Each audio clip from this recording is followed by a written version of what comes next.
Welcome back into the Cowboys Report. I am Tom Downey. We're taking a look at the defensive tackle room today for the Cowboys. Look at each player on the roster, their role, their impact, their chance of making the team. And I picked defensive tackle second after running backs because I don't feel great about this room, and I think you should strongly consider trying to find some more help here. Before we go player by player, we are in a share battle against all the chat sports channels this month. We are not doing the greatest. Steelers Talk is actually ahead of us in like the 5th spot. Let's catch them. And if you want more videos, always share it. Help us out. So let's catch Steelers Talk by sharing today's show. Let's break down the defensive tackle depth chart. And really, beyond the first 3, you can kind of pick and choose your order to an extent. There's Osa Odighizuwa, Mazi Smith, Solomon Thomas, Joia, Perrion Winfrey, the newest addition, replacing the released Justin Rogers from last week, Denzel, Daxon, and Tommy Akingbesote. So all 7 guys we'll discuss on today's video. Let's begin with easily the best. It's not even a conversation. That is Osa Odighizuwa. He's fresh off a massive contract extension. He's not going anywhere. For a lot of guys, we'll mention like what it looks like if they cut him. Well, you're obviously not going to cut Osa Odighizuwa. He actually only has a $6.25 million cap hit this year. It's pretty cheap. It jumps the next couple of seasons. It's designed to be restructured, so it's cheap this year, and then will kind of steadily rise as the Cowboys move forward. Osa, I think some of the underlying metrics like pressure rate, QB hits, that was better. He is coming off a career high in sacks. He's not coming off a career high in tackles for loss. He's obviously a roster lock. I think it is perfectly reasonable, fair, maybe even just outright expected, that he'll be better, or at least we hope he'll be better, in a new scheme. Matt Eberflus really covets the 3 technique. I don't think it's an accident the Cowboys hired Eberflus and went really hard to find a way to retain Osa Odighizuwa on, relative to the market, less than he could have commanded. So first chance for you guys to comment on today's show. How many sacks for Osa Odighizuwa this season? Let me know at the pinned comment of today's show. Let's go to the more uncertainties, and that begins with Mazi Smith. Now, I want to mention this off the top of the contract. He's not getting cut. I see people speculate that. Not happening. $3.62 million cap hit this year. It's actually not that bad for a former first-round pick. You would lose an additional $2.5 million if you cut him. They're not going to do it. What the Cowboys simply need is better play from Mazi Smith. We saw more flashes last year. The Giants game, even the Falcons game, he played decently. There were moments last year where Mazi looked like a better defensive tackle, in particular against the run. Now, he wasn't asked to do a whole lot of pass rush stuff. He'll do a bit more of that in the Matt Eberflus scheme. The Cowboys need a significant step forward for Mazi Smith, because if it doesn't happen this year, man, you got to wonder if it's ever going to happen for him. The good news, unlike last year, he gets a healthy offseason. Remember, he hasn't really had a normal one yet. Last year, he was coming off the shoulder surgery. First year, he was a rookie. You're kind of overwhelmed with the training process and pre-draft process, and then you get in. It's different. It's not normal. The bad news is, again, he is learning a new defense. His defense at Michigan.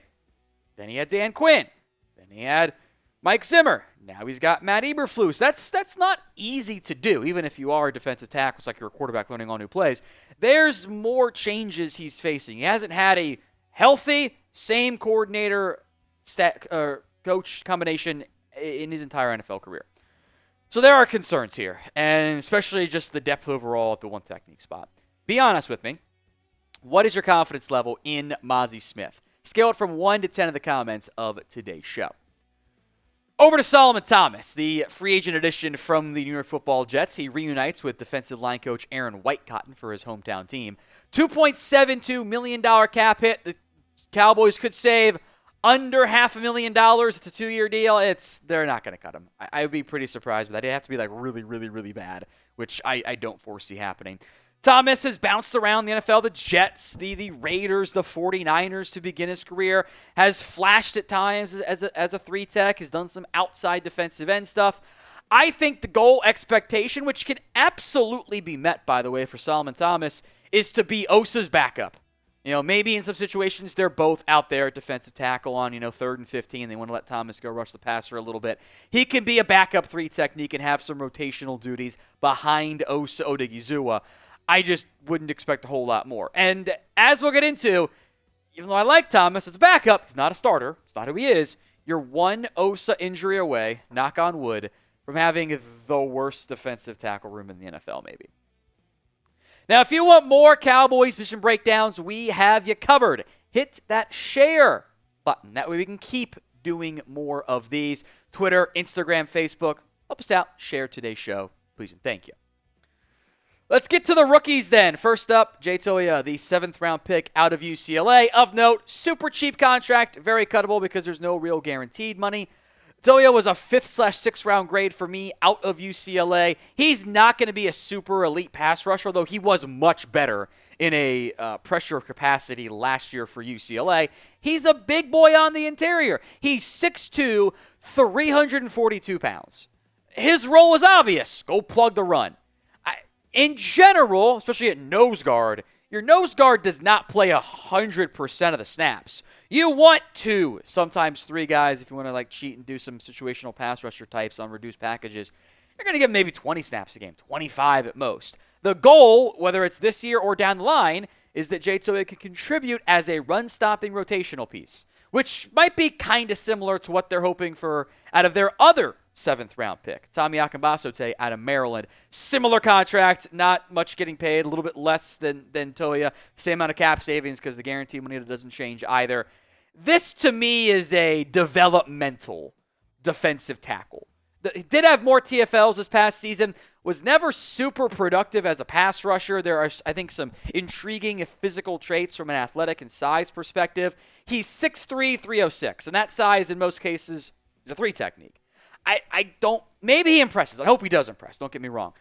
This strikes me as a developmental piece who isn't quite ready at this point, who maybe would really benefit from a year on the practice squad, or if they're worried about losing him, kind of having a redshirt year essentially on the 53-man roster. But I think, again, he's more of a 3 technique than he is a true 1 tech.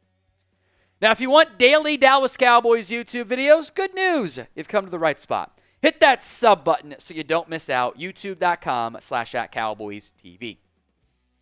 Let's go to the newest Cowboy, Perrion Winfrey, recently signed from the UFL. He's going to get a second chance in the NFL, likely as a 3 technique. And, maybe Akingbesote can do some 1 technique stuff in certain situations, but Winfrey is under 300 pounds, and I think you're pushing it to put 306 at nose guard. You're not going to put 290 at nose guard. Kind of has some Neville Gallimore vibes, although, fun fact, I went back and looked at my draft notes, the athletic profile was actually kind of similar to Jay Ratliff, but that's the outlier at nose guard. I wouldn't try to hunt those all the time. He's had some off-field stuff, getting a second chance. Again, he's fighting for maybe that last defensive tackle spot, even more likely a practice squad spot instead. Speaking of practice squad, that's Denzel Daxon. Denzel Daxon, who was an undrafted free agent last year out of Illinois, is an International Player Pathway Program eligible guy, which means he doesn't count on the 90-man roster. Right now, Dallas technically has 91 players. He also, at least way it's done in previous years, I assume it's the same, gets a free practice squad spot for this upcoming season. So, unless he's just insanely better than what he's ever been previously, he'll be on the practice squad this year because you get a freebie. It makes sense to put him there. You've also got some guys who I think can kick inside in mostly passing situations. Marshawn Nealand, who obviously second-year defensive end out of Western Michigan. Free agent pickup Peyton Turner can do some inside-outs and stuff at his size. He had 3rd and long. You can go put him at DT if you want. Same with Marshawn Nealand. Ernest Brown is on the roster. He'll play a lot in the 4th quarter of the preseason. I don't think he's a real candidate to make the Cowboys roster, though, at all. So grade this Cowboys defensive tackle room. And I've got thoughts on this to come in a second. But A, B, C, D, or F. I look at what the Cowboys have currently constructed in this defensive tackle room, and I go, I don't think you're good enough. I'm not confident in the way that room is currently built. I am excited about Osa Odighizuwa. I think he'll be a core piece, a good piece, and one of a few guys the Cowboys have committed long-term to. I think Solomon Thomas can be a solid backup 3 technique. That nose guard group is dicey. We're doing the exact same thing the Cowboys did last year, which is Mazi Smith and the Funky Bunch. Mazi Smith, 7th round pick or 2, And you get to August and you go, shoot, we got to get somebody. Like, I like Joia. This is a 7th-round pick. We should adjust our expectations properly. I would love to get another big hog molly, a fatty only, in the middle. The issue you run into is it's not always easy to find those guys. So do the Cowboys need another defensive tackle? Y for yes, N for no. Sound off in the comments of today's show.